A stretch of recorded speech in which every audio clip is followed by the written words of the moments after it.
اس programme کے اخراجات جو اسمر منسٹریز کے دوست اور پارٹنرز ادا کرتے ہیں۔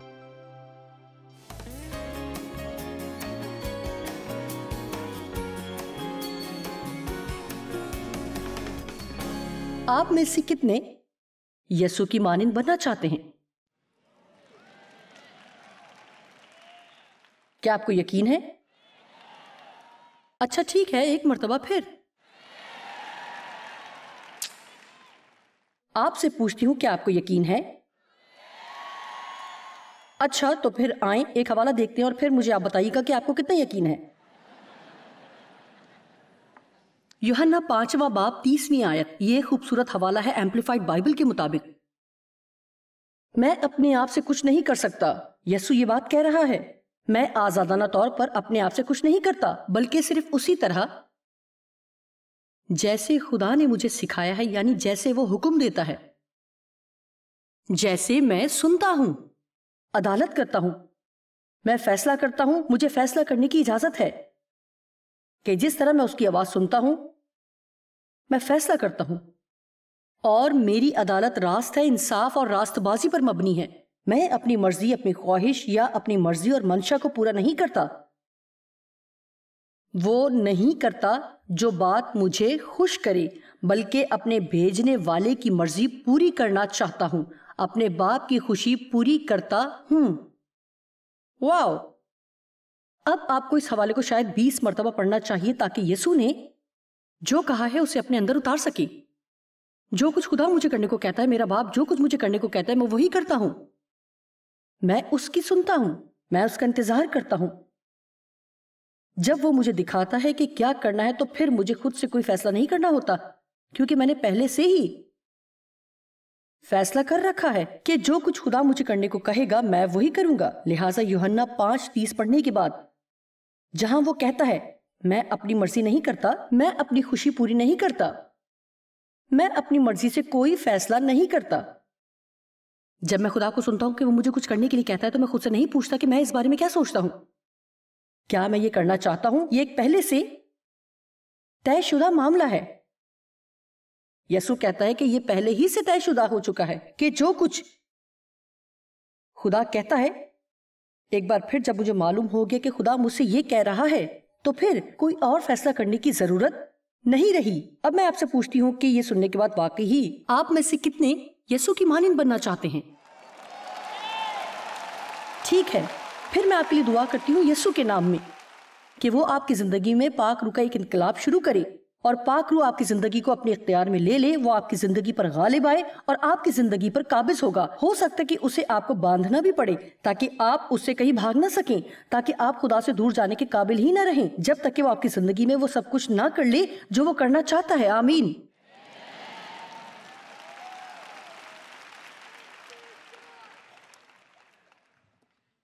پہلا پطرس پہلا باب 2 آیت کہتی ہے،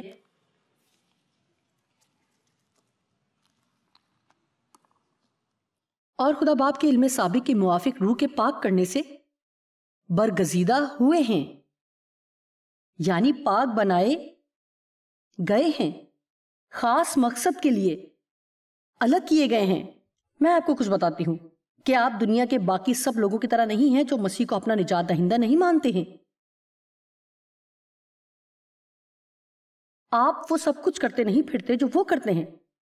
آپ کو اس طرح عمل کرنے کی ضرورت نہیں ہے جس طرح وہ کرتے ہیں۔ جب پاک روح آپ پر نازل ہوا، جب مسیح نے آپ کو اپنا گھر بنایا، اس نے آپ کو لیا اور ایک خاص مقصد کے لیے الگ کیا۔ اس نے آپ کو پاک ٹھہرایا اور آپ کے اندر آپ کی روح کو پاک بنایا۔ آپ ایک روح ہیں اور آپ کی ایک جان ہے اور آپ ایک جسم میں رہتے ہیں۔ آپ 3 حصوں پر مشتمل ذات ہیں۔ مسیح جب آپ کی روح میں آ کر رہتا ہے تو آپ کے پاس وہ سب کچھ ہوتا ہے جو ایک خدا پرست زندگی گزارنے کے لیے درکار ہے، اور ویسا مزاج رکھیں جیسا یسوع نے رکھا۔ یعنی اگر آج وہ یہاں ہوتا تو کیا کرتا؟ یہ سب آپ میں موجود ہے۔ اس سے غرض نہیں کہ آپ کے اندر کیا ہے، بلکہ میں یہ کام کرنے کی کوشش کر رہی ہوں کہ جو کچھ آپ کے اندر ہے اسے باہر نکالوں۔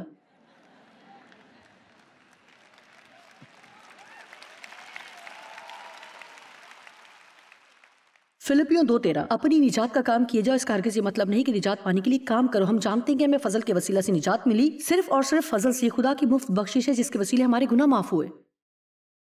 اور پھر وہ کہتا ہے اور اس نجات کو جو تمہیں انعام کے طور پر دی گئی ہے حاصل کرو اور کانپتے ہوئے اپنی نجات کا کام کیے جاؤ یسوع کو اپنا نجات دہندہ قبول کرنے کے بعد۔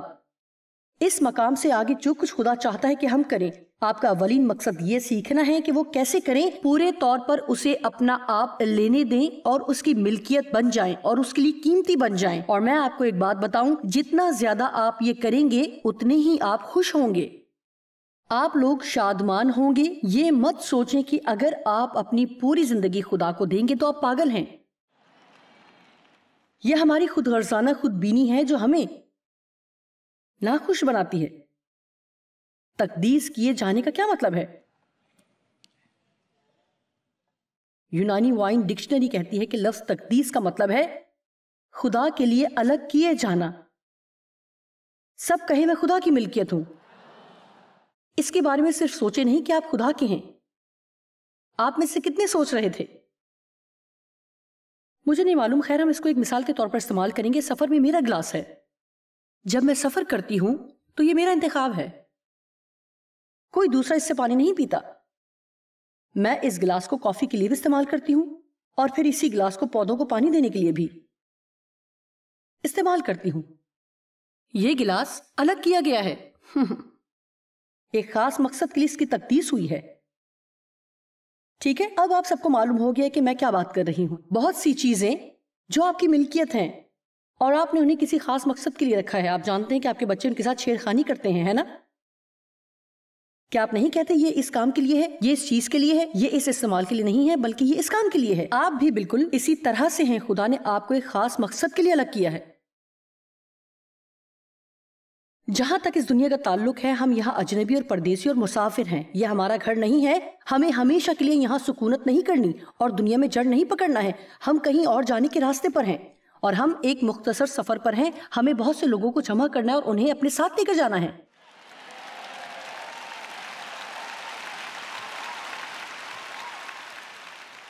کیا آپ کو اندازہ ہے کہ ابدیت کتنی لمبی ہے؟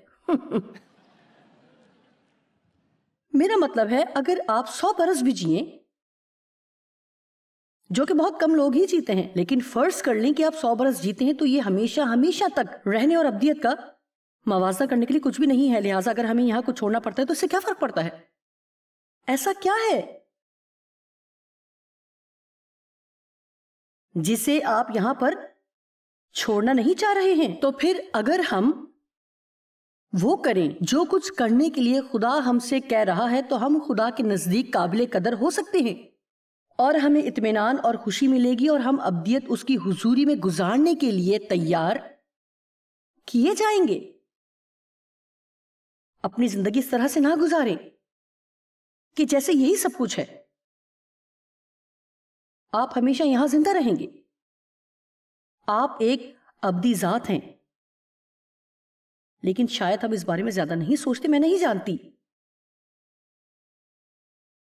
خاص مقصد کے لیے الگ کیے گئے اور ایسی زندگی جینے کے بارے میں سیکھ رہے ہیں جو بالکل الگ کیے گئے لوگوں کے لائق ہے، جو ابلیسی چیزوں سے الگ کیے گئے ہیں، ابلیسی راستوں سے الگ کیے گئے ہیں۔ اور یہ کسی بھی شخص کو صرف یسوع مسیح پر ایمان ہی کے وسیلہ سے میسر ہوتی ہے۔ یہ ایمانداروں کے لیے خدا کی مرضی اور اسے خدا ہی سے سیکھنا چاہیے۔ وہ اپنے کلام کے وسیلہ ہمیں سکھاتا ہے اور مجھے یہ حصہ بہت پسند ہے کہ ایماندار کو بڑی جاں فشانی کے ساتھ بغیر ڈگمگائے اس کی تلاش کرنا ہے۔ مجھے یہ سب پسند ہے۔ لہٰذا پاک روح کے پھل میرے اندر ہیں، آپ کے اندر ہیں، ہر ایماندار میں ہیں۔ ہر وہ شخص جو ہمیں آج ٹی وی پر دیکھ رہا ہے، اگر آپ نے یسوع کو اپنا شخصی نجات دہندہ قبول کر لیا ہے تو آپ پاک ٹھہرائے گئے ہیں۔ آپ اپنی روح میں پاک ہیں، آپ مقدس ہیں اور آپ روح کے پھلوں سے بھرے ہوئے ہیں۔ آپ کے پاس محبت، خوشی، اطمینان، تحمل، نیکی اور مہربانی ہے۔ آپ ایسے ہی ہیں۔ اچھا، لیکن یہ سب کہاں ہیں؟ یہ آپ کے اندر ہیں، آپ کی ذات کے گہرے اندرونی حصے میں ہیں۔ آپ نے دیکھا کہ اس سے پہلے کہ وہ ہمارے اندر آ کر بسے، خدا نے ہمیں اندر سے پاک کیا ہے، کیونکہ وہ کسی ایسی جگہ پر نہیں آ سکتا جو پاک نہ ہو۔ اور اگر آپ یہ بات سمجھتے ہیں کہ خدا اور گناہ اکٹھے نہیں رہ سکتے، لہٰذا جب وہ ہماری روح میں رہتا ہے تو ضرور ہے کہ ہماری روح پاک ہو اور وہ اس کے رہنے کے لیے مناسب جگہ ہو۔ آپ میں سے کتنے یقین رکھتے ہیں کہ خدا آپ میں رہتا ہے؟ ٹھیک ہے، اس لیے آپ پاک ہیں، روح میں اندر سے پاک ہیں۔ اور اب آپ کو پوری قوت سے بغیر ڈگمگائے اس کی پیروی کرنا ہے کہ پاک روح کے ساتھ مل کر مسلسل کام کریں تاکہ وہ حاصل کریں جو بیج کی صورت میں خدا نے آپ کی روح میں رکھا ہے، تاکہ آپ کی جان اس سے معمور ہو اور آپ میں سے باہر نکلے تاکہ لوگ خدا کو دیکھ سکیں۔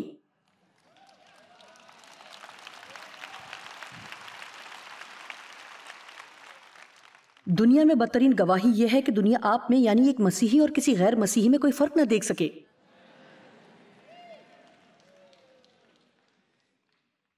ہم یہ نہ سوچیں کہ کیونکہ ہماری کار پر مچھلی کا نشان یا ہمارے گلے میں صلیب لٹک رہی ہے تو اسی لیے لوگ ہمیں پہچان لیں گے۔ میں اس طرح کی چیزوں پر ذرا برابر بھی توجہ نہیں دیتی ہوں، اس کے بجائے کسی بھی چیز سے بڑھ کر یہ کہ میرا رویہ اور ہمارا پھل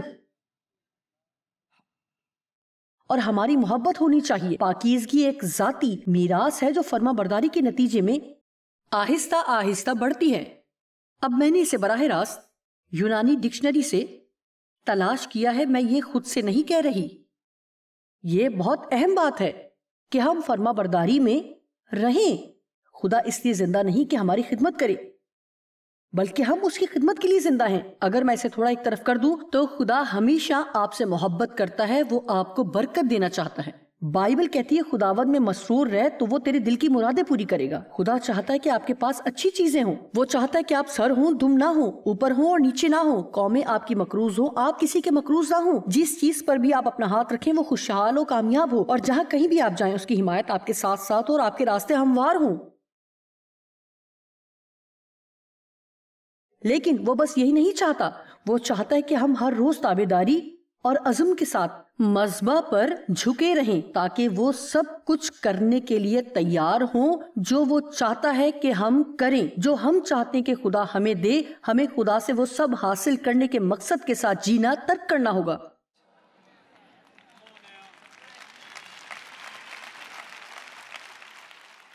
ہو سکتا ہے کہ آپ سوچ چکے یہ کوئی اتنی مزے کی بات نہیں ہے۔ پلیز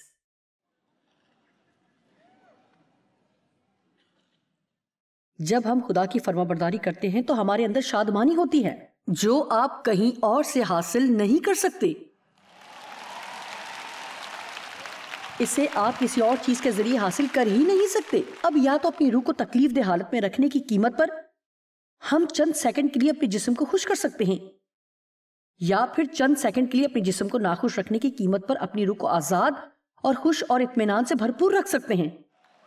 فیصلہ آپ نے کرنا ہوگا کہ آپ کے لیے زیادہ اہم کیا ہے۔ آئیے واپس پہلا پطرس 1:2۔ مجھے یقین نہیں کہ شاید میں اسے پورا پڑھ سکوں۔ اور خدا باپ کے علم سابق کے موافق روح کے پاک کرنے سے فرما بردار ہونے اور یسوع مسیح کا خون چھڑکے جانے کے لیے برگزیدہ روح کے وسیلہ پاک ہوئے ہیں۔ واو واو واو۔ اسی طرح کا ایک اور حوالہ ہے، پہلا پطرس پہلا باب 22ویں آیت۔ آئیے ذرا جلدی سے اسے دیکھتے ہیں۔ چونکہ تم نے حق کی تابع داری سے پاک روح کے وسیلہ سے اپنے دلوں کو پاک کیا ہے، ہم پاک روح کے بغیر خدا کی فرما برداری نہیں کر سکتے ہیں۔ مجھے یہ بات بار بار کہنے کی ضرورت ہے۔ میں آپ کو ذاتی کوششوں یا انسانی ہمت کے بل بوتے پر ایسا کرنے کے لیے نہیں کہہ رہی ہوں، لیکن آپ کو یہ بتانے کے لیے کہہ رہی ہوں کہ جو وہ چاہتا ہے وہ کرنے کے لیے جس لمحے آپ خدا کی طرف پلٹ جاتے ہیں تو اسی لمحے وہ آپ کے ساتھ رابطے میں آ جاتا ہے تاکہ یہ سب کرنے کے لائق بنانے کے لیے آپ کو قوت بخشے۔ خدایا تو میری کبھی نہیں سنتا، خدا ہمیں کبھی کچھ کرنے کو نہیں کہتا جب تک وہ ہمیں قوت اور صلاحیت اور وہ ہتھیار نہ دے جس کے وسیلے ہم وہ کر سکیں جو خدا آپ سے کرنے کو کہے۔ آپ وہ سب مسیح کے وسیلہ کر سکتے ہیں جو آپ کو طاقت بخشتا ہے۔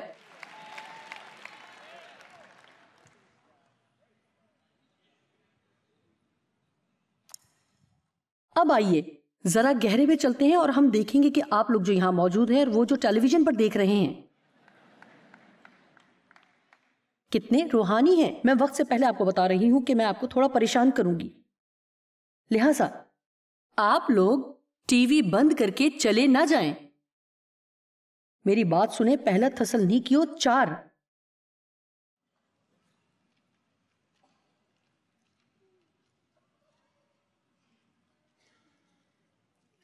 اور ہم پہلی آیت سے شروع کریں گے۔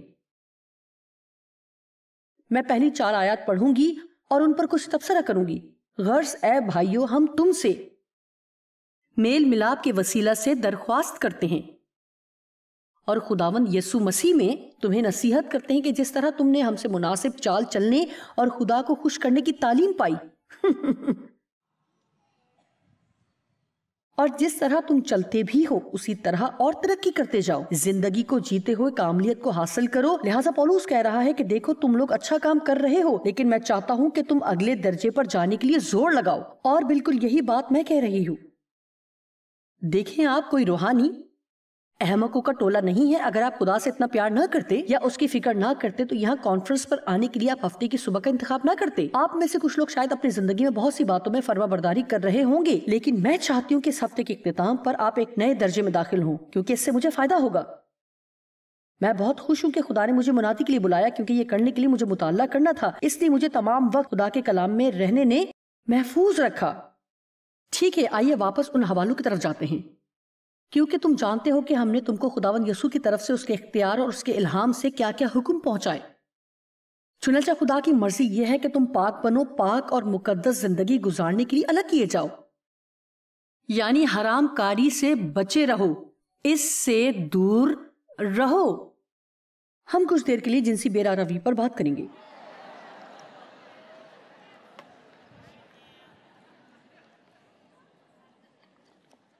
آج کی دنیا میں کس قدر عقل کی خرابی اور گندگی پھیلی ہوئی ہے.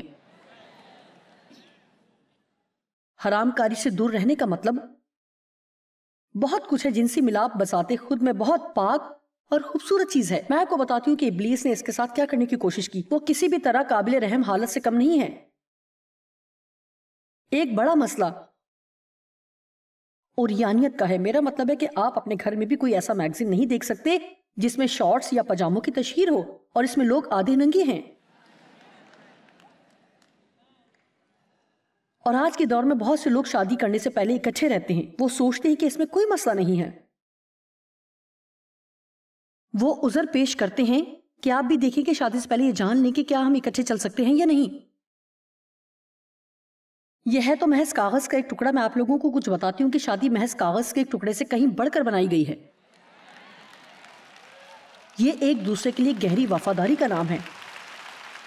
نکاح نامے پہ دستخط کرنے سے پہلے جس شخصیت سے ہم شادی کر رہے ہیں ہمیں کچھ زیادہ جاننے کی ضرورت ہے. شاید یہ ہمارے مسائل کو حل کر دے. کچھ لوگ شادی کے بندھن میں بندھ جاتے ہیں اور وہ نہیں جانتے کہ دوسرا شخص پیسے کے بارے میں کیا سوچتا ہے، بچوں کے بارے میں کیا خیال رکھتا ہے. اور آپ جانتے ہیں کہ کچھ چیزیں جذباتی ہوتی ہیں اور پھر اچانک پتہ چلتا ہے کہ وہ شادی کر رہے ہیں. ان چیزوں کے بارے میں وقت لیں، جلدی میں کچھ نہ کریں. آج نہایت ہی کم لوگ ایسے ہوں گے جو شادی سے پہلے جنسی تعلقات استوار نہیں کر لیتے. جانتے ہیں کہ میں بہت دیانتداری سے کام لوں گی اور اس کے ساتھ ساتھ میں کچھ اور بھی کروں گی کیونکہ میرا ایمان ہے کہ خدا چاہتا ہے کہ میں کروں. شاید کوئی اٹھ کر یہ کہے کہ یہ خدا کی مرضی نہیں ہے کہ ہم اس بارے میں تکلیف اٹھائیں، اور یہ کہ ایسا نہیں کہ خدا ہم سے محبت رکھنا چھوڑ دے گا. لیکن ایک بار جب آپ کو یہ پتہ چل جائے کہ درست کیا ہے تو آپ کو معافی مل سکتی ہے. لیکن پھر بھی اگر آپ غلط چیز کرتے رہیں، اگر کوئی شخص یہ سمجھتا ہے کہ کیونکہ بالآخر خدا کا فضل ہمیں دستیاب ہے اور اس لیے وہ وہی کام کرتے ہیں جو وہ جانتے ہیں کہ غلط ہیں، خدا سمجھتا ہے. کیا خدا یہ نہیں سمجھتا کہ یہ 21ویں صدی ہے اور اس میں ایسا کرنا ٹھیک ہے کیونکہ سبھی ایسا کرتے ہیں؟ ہم باقی سب کی طرح نہیں ہیں. ہم مقدس کیے گئے ہیں، خاص مقصد کے لیے الگ کیے گئے ہیں.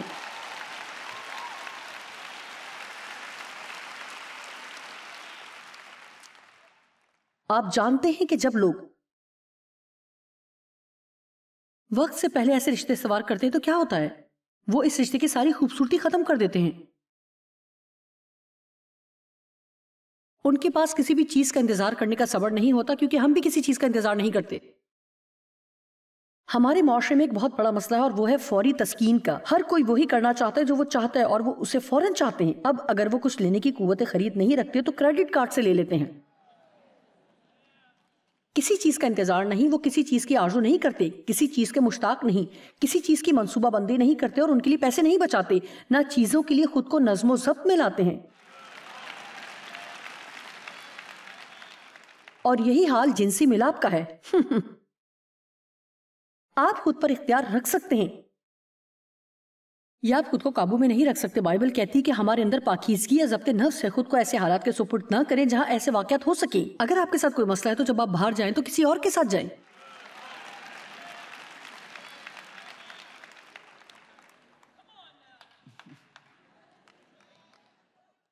اور کیا آپ جانتے ہیں، میرے خدا، میں پہلے سے جانتی ہوں کہ لوگوں نے اپنے ٹی وی بند کر دیے ہوں گے۔ اگر آپ اٹھ کر چلے جائیں گے تو اس موقع پر آپ بڑے بے وقوف لگیں گے، کیونکہ باقی سب کہیں گے ہاں ہاں۔ لہٰذا میں شاید کچھ اور دیر تک اسی طرح لوگوں کو جمع دیکھ سکوں گی۔ میں یہ اس لیے نہیں کر رہی کیونکہ میں غیر مقبول ہونے کی کوشش میں ہوں۔ میں آپ کی مدد کرنا چاہ رہی ہوں اور بتانا چاہ رہی ہوں کہ کہاں ہماری زندگیاں خدا کو جلال دیں گی اور کہاں ہم جانیں گے کہ ہم باقی لوگوں کی طرح نہیں ہو سکتے ہیں۔ خدا یہ نہیں چاہتا ہے کہ ہم یہ سب کریں۔ میں ایک نوجوان شخص سے بات کر رہی تھی جہاں میں کسی کام سے گئی تھی اور مجھے اسے جاننے کا موقع ملا۔ ہم نے مختلف مواقع پر بائبل کے بارے میں بات کی۔ آپ جانتے ہیں اس کی منگنی ہوئی تھی اور میں اسے کچھ زیادہ نہیں جانتی تھی۔ وہ اور اس کی منگیتر اکٹھے رہ رہے تھے اور میں سوچ رہی تھی کہ وہ شاید، آپ جانتے ہیں، خیر پتہ چلا کہ وہ واقعی اکٹھے رہ رہے تھے، لہٰذا کہ ہم نے بائبل کے بارے میں بات کی۔ وہ اپنی گرل فرینڈ کے ساتھ رہ رہا ہے۔ گرل فرینڈ کے ساتھ رہتے ہوئے بائبل اسٹڈی پر بھی جاتا تھا، تو میں شرطیہ کہہ سکتی ہوں کہ وہ الگ الگ نہیں سوتے تھے۔ خیر کچھ مہینوں کے بعد اس کی شادی ہوئی اور میں نے اس سے پوچھا آپ کی شادی شدہ زندگی کیسی جا رہی ہے؟ اس نے کہا پہلے اور اب میں کوئی خاص فرق نہیں ہے۔ اب کوئی خوشی، کوئی خوبصورتی، کوئی تجسس، کوئی معنی نہیں، کیونکہ کسی نے بھی کسی چیز کا انتظار نہیں کیا، حتیٰ کہ شادی بھی کوئی اس طرح کی کوئی خاص بات نہیں تھی، بالکل بھی نہیں۔ پچھلے ہفتے ڈاکٹر روی زکریا ریکارڈنگ کے سلسلے میں میرے ساتھ آئے ہوئے تھے۔ انہوں نے کہا کہ مکمل طور پر روحانی ہونے کے لیے لوگوں کو 4 چیزوں کی ضرورت ہے۔ ان میں سے ایک فوری تسکین ہے۔ ہمیں اس میں تاخیر کرنی ہے، ہمیں چیزوں کا انتظار کرنا چاہیے، ہمیں چیزوں کو خدا کے انداز میں کرنا چاہیے۔ اور آپ جانتے ہیں کہ ٹی وی پر آپ کے تصور سے کچھ زیادہ ہی بے وقوفی اور حماقت دکھاتے ہیں، تصور سے کہیں زیادہ۔ یہ اس قدر بے وقوفانہ ہے کہ میں تو اس پر بات بھی نہیں کر سکتی۔ آئیے دنیا سے سیکھنا بند کریں اور اس قدر پاک بنیں کہ انہیں سکھائیں۔